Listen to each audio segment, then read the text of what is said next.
నువ్వు నూరుతున్నప్పుడు బయట తోటి చెమట నువ్వు తుడుచుకున్నప్పుడు దండాన నీ సొక్కారేస్తున్నప్పుడు నీ ఒంటి వాసన తెగ గుర్తొచ్చినప్పుడు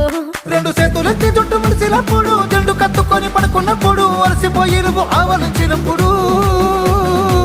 వచ్చుండై ఫీలింగ్స్ వచ్చి వచ్చి చంపేస్తుండ